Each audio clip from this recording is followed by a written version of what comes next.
ये कहानी है रवि की। रवि एक मिल में काम करता था। 5 सालों से वो शहर की एक मिल में मजदूरी किया करता था। हेलो। हाँ बोलो रमा, कैसे फोन किया? हेलो जी, आप तो हमें गांव में लेने आने वाले थे, क्या हुआ जी, आप आए नहीं? रमा, अभी ठंड बहुत हो रही है और मेरे पास तुम्हें गांव से शहर लाने के लिए अभी पैसे भी नहीं है। तुम कुछ दिन और रुक जाओ वहाँ। क्या कहा आपने?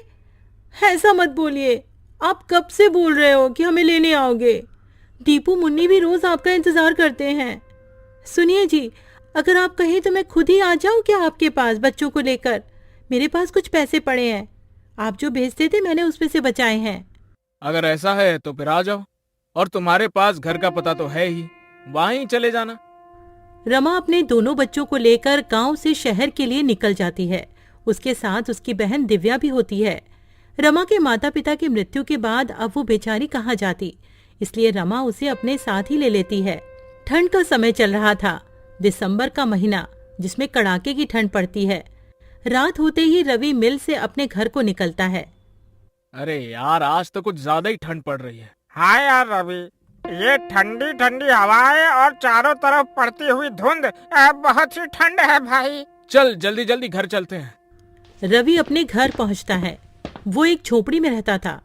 रवि अपने बच्चों को देखकर बहुत खुश हो जाता है। वहीं वो अपनी साली दिव्या को भी देखता है। अरे दिव्या, तुम यहाँ? ओह अच्छा, याद आया। कोई बात नहीं, अब तुम हमेशा ही हमारे साथ रहना। पापा, मुझे आपकी बहुत याद आ रही थी। हाँ पापा, आप हमें लेने क्यों नहीं आए? बच्चों, मुझे थोड़ा सा काम था। तुम दोनों ने कुछ खाया? हाँ जी, मैंने दाल चावल बनाए थे। आप भी हाथ मुंह धो लो, मैं आपके लिए भी खाना लगा देती हूँ। खाना पीना खाने के बाद सभी लोग फर्श पर सो जाते हैं। यहाँ रवि के पास बस एक ही कंबल होता है। अब पांचों लोग नींद में उस कंबल को अपनी अपनी तरफ खींचते हैं। एक तरफ रमा और रवि लेटे हुए थे, दूसरी तरफ दोनों बच्ची और दिव्या लेटी हुई थी। रमा को ठंड लग रही होती है तो वो सारा कंबल अपनी ओर खींच लेती है। ठंड तो उस समय सबको लग रही होती है, ठंड जो इतनी कड़ाके की पड़ रही होती है।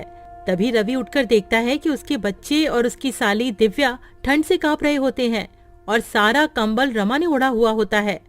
रमा, उठो उठो जल्दी। क्या हुआ जी, आप जाग क्यों रहे हो? वहाँ देखो।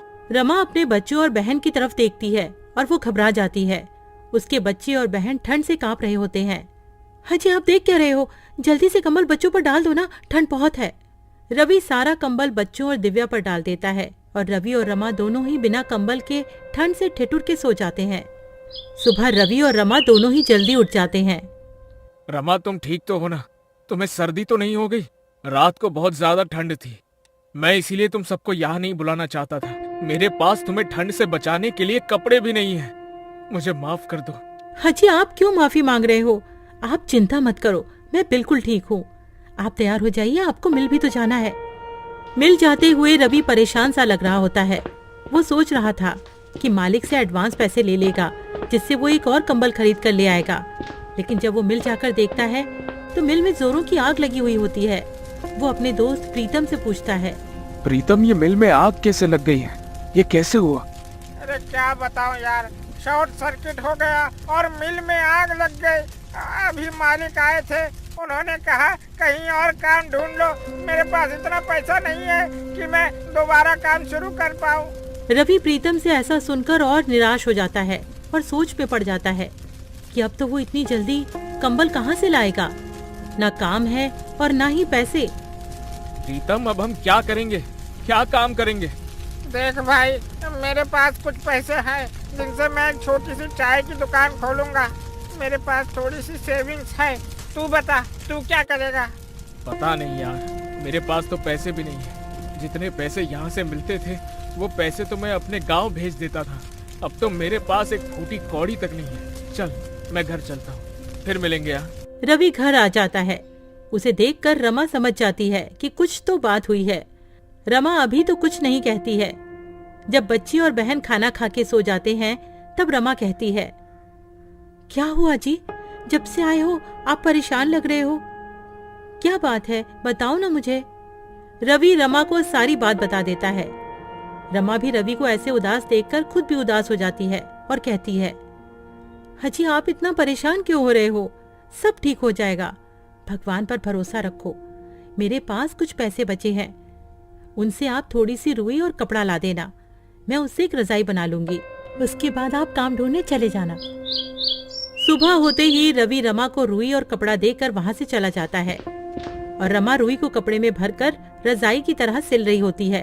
तभी, दीदी क्या हुआ, सब ठीक तो है ना? जब से हम यहाँ आए हैं जीजा जी कुछ दुखी से रहते हैं, क्या उसकी वजह मैं हूँ?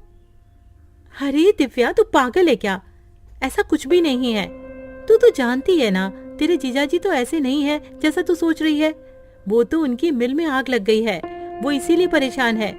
तू ज्यादा अपना दिमाग मत चला। हाँ, जाकर अब अपना काम कर। रमा एक सुंदर सी रजाई बना देती है।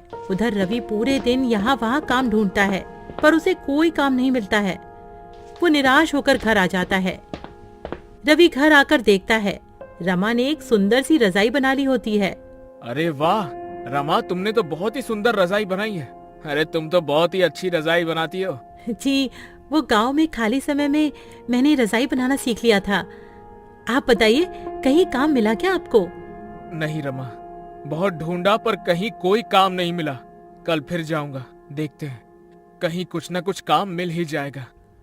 रमा बच्चों को नई रजाई में सुला देती है और खुद दोनों मियाँ बीवी पुराने कंबल में सो जाते हैं। अगले दिन रवि का दोस्त प्रीतम रवि का हाल पूछने उसके घर आया हुआ होता है। तभी, अरे वाह रवि, ये रजाई तो बहुत अच्छी है, कहाँ से लाए हो? अरे प्रीतम, मैं ये कहीं से लाया नहीं हूँ। ये रजाई तो तेरी भाभी ने बनाई है। क्या कह रहे हो? ये रजाई भाभी ने बनाई है? भाई, ये तो बिल्कुल वैसी ही रजाई है जो दुकानों में मिलती है। अरे वाह भाभी जी, आप तो बहुत ही बड़ी कलाकार हैं। अरे तू वो सब छोड़, ये बता तेरी चाय की दुकान का क्या हुआ? हाँ भाई, मैं इसीलिए तो आया हूँ। मैंने हाईवे पर एक चाय का स्टॉल खोला है। तू बता, तेरा क्या हुआ? कहीं पर काम मिला कि नहीं? नहीं भाई, अभी तो मुझे कहीं भी कोई काम नहीं मिला। मिल जाएगा, वैसे भी मैं ढूंढ तो रहा ही हूँ। अच्छा, आप भाभी एक रजाई मेरे लिए भी बना देना, मुझे ये रजाई बहुत पसंद आई है। जी भाई साहब, मैं आपके लिए भी एक ऐसी ही रजाई बना दूंगी, आप ले जाना। अच्छा रवि, तुम एक काम क्यों नहीं करते हो? क्यों ना तुम रजाई बेचना शुरू कर दो। भाभी जी बहुत अच्छी रजाई बनाती है, लोग खूब खरीदेंगे ऐसी रजाई। तुम बोल तो ठीक ही रही हो, अभी तो मेरे पास कोई और काम नहीं है और ठंड भी बहुत पड़ रही है। चलो ऐसा ही करके देखता हूँ कुछ दिन। पर प्रीतम, मैं ये रजाई बेचूंगा कहाँ? हाईवे पर मेरे चाय के स्टॉल के पास तुम भी रजाई बेच सकते हो। पर प्रीतम, एक और दिक्कत है, मेरे पास पैसे भी नहीं है सामान लाने के लिए। अरे तुम चिंता मत करो, ये लो पैसे, इनसे तुम सामान ले आना है। ठीक है, फिर मैं आज ही रजाई बनाने का सामान ले आता हूँ। क्यों रमा, ठीक है ना? आप जैसा भी कहो, मैं तो आपके साथ कोई भी काम करने को तैयार रहती हूँ। रवि और प्रीतम दोनों चले जाते हैं। रवि बहुत सारी रुई और कपड़ा घर ले आता है। उसके बाद रमा रजाई बनाने का काम शुरू कर देती है। रवि के साथ साथ रमा की बहन दिव्या भी उसकी मदद कर रही होती है और बच्चे भी रजाई में रुई भरने में लगे हुए होते हैं। 2 से 3 दिन में सबने मिलकर 10 रजाइयां बना ली होती हैं और रवि सारी रजाइयां लेकर हाईवे पर प्रीतम के बगल में ही बेचने लगता है और देखते ही देखते उसकी रजाइयां बिकने लगती हैं। वो रजाइयां बहुत सुंदर लग रही होती हैं, जिसकी वजह से लोग खरीदने आ रहे होते हैं। देखा तुमने रवि, बिक गई ना सारी रजाइयाँ। अब तो बस रजाइयाँ बनाते रहो। रवि घर जाकर रमा को सारी बात बता देता है। रमा बहुत खुश हो जाती है और रवि और रजाइयां बनाने की तैयारियां करने लगता है और रवि का रजाइयों का कारोबार खूब अच्छा चलने लगता है। इस तरह रवि अपना खुद का काम करने लगता है और अपने परिवार की सारी जरूरतों को पूरा करता है। गरीब पर ठंड का कहर। रामू एक बहुत गरीब मजदूर था, जिसके घर में उसकी पत्नी मधु और बेटी रानी रहा करती थी। पर अब गर्मियों का मौसम जाने को था और सर्दियों का मौसम आने को था, लेकिन रामू टूटी फूटी झोपड़ी में रहता था, जिसकी खिड़की से हवा आती थी और छत से भी। एक दिन रामू की पत्नी मधु रामू से कहती है कि सुनिए जी, ठंड आने वाली है और ठंड में घर के अंदर बहुत हवा आती है, तो आपको घर की मरम्मत करवानी चाहिए। और रामू उसे कहता है कि मैं कल जाकर अपने मालिक से कुछ पैसे उधार ले आऊंगा ताकि हम अपने घर की मरम्मत करवा सके। यूं ही एक दिन बीत जाता है और अगली सुबह रामू अपनी मजदूरी के काम पर जाता है और वो जिसके पास काम कर रहा था उस मालिक से कहता है कि साहब जी, अगले महीने से ठंड आ रही है और मेरे घर की छत टूटी हुई है जिससे कि घर में हवा आती है, और अगर मैंने जल्दी उसे ठीक नहीं करवाया ना तो ठंड में बहुत दिक्कत हो जाएगी। रामू की बात सुन मालिक कहता है, अरे तो उसमें मैं क्या करूं? रामू कहता है, मालिक आप थोड़े पैसे उधार दे देते तो मैं अपने घर की मरम्मत करवा लेता। मालिक कहता है कि अरे अभी तो तूने उतना काम भी नहीं किया है जो मैं तुझे उधार दे सकूं, अभी मेरे पास पैसे नहीं है। रामू कहता है, मालिक ऐसा मत करो, आप मुझे कुछ पैसे उधार दे दो, मेरी एक छोटी बच्ची है, मैं और मेरी पत्नी तो ठंड सह लेंगे पर मेरी बेटी नहीं सह पाएगी। रामू की लाख मिन्नतें करने पर भी उसे पैसे नहीं देता है और बेचारा रामू उदास शाम को घर लौट आता है। रामू के घर आते ही उसकी पत्नी मधु उससे पूछती है कि क्या आप मालिक से पैसे लाए?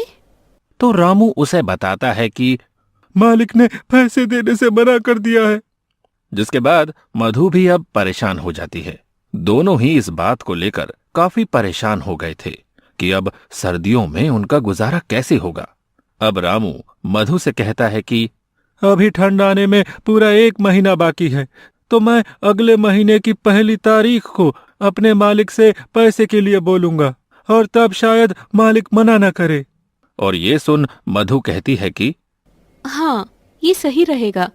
यूं ही रामू को मजदूरी करते हुए 1 महीना और बीत जाता है और जब रामू अपने मालिक से कहता है, मालिक अब तो पूरा 1 महीना हो गया है और थोड़ी थोड़ी ठंड भी होने लगी है, अरे अब तो आप मुझे मेरी मजदूरी के पैसे दे दो ताकि मैं उन पैसों से अपने घर की मरम्मत करवा लूं। रामू के इस बार पैसा मांगने पर भी मालिक फिर से कोई नया बहाना कर देता है और कहता है कि अभी मेरे पास सिर्फ ये 500 रुपए हैं, इससे ज्यादा नहीं है। 500 रुपए देखकर रामू कहता है कि मालिक मैंने तो इस महीने एक भी छुट्टी नहीं की, उस हिसाब से तो मेरे ज्यादा पैसे बनते हैं। लेकिन मालिक उसे अपनी बातों में फंसा देता है और रामू के ज्यादा बहस करने पर उसे काम से धक्के मारकर निकाल देता है। रामू कम पैसे मिलने और काम से निकाले जाने के बाद बहुत परेशान हो जाता है। उसे समझ नहीं आता कि आगे वो क्या करे। यूं ही सोचते सोचते वो अपने घर पहुंच जाता है, जिसे यूं निराश देख मधु कहती है, क्या हुआ, आप पैसे नहीं लाए क्या? रामू मधु को बताता है कि अरे इस बार भी मालिक ने पूरे पैसे नहीं दिए और तो और मुझे काम से भी निकाल दिया है। ये बात सुनकर मधु चिंता में पड़ जाती है और कहती है कि अब घर कैसे चलेगा और ठंड में हमारा क्या होगा? रामू कहता है, तुम चिंता मत करो, मैं कहीं काम ढूंढता हूँ।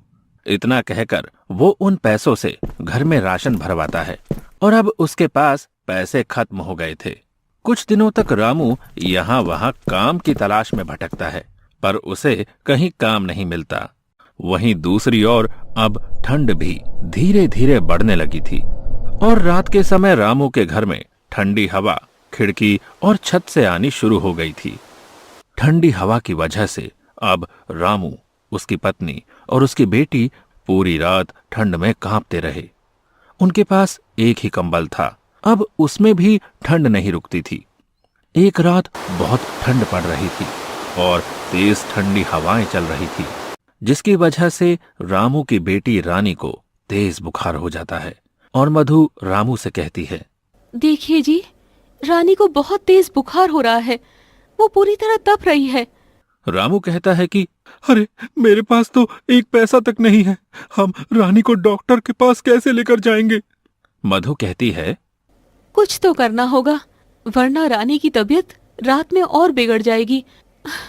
देखिए ना, कुछ तो कीजिए। वो रोने लगती है। दूसरी ओर रानी ठंड से कांप रही थी। रामू को कुछ समझ नहीं आ रहा था कि अब वो क्या करे। अब रामू रानी को अपनी गोद में उठाता है और हॉस्पिटल की ओर निकल जाता है। मधु भी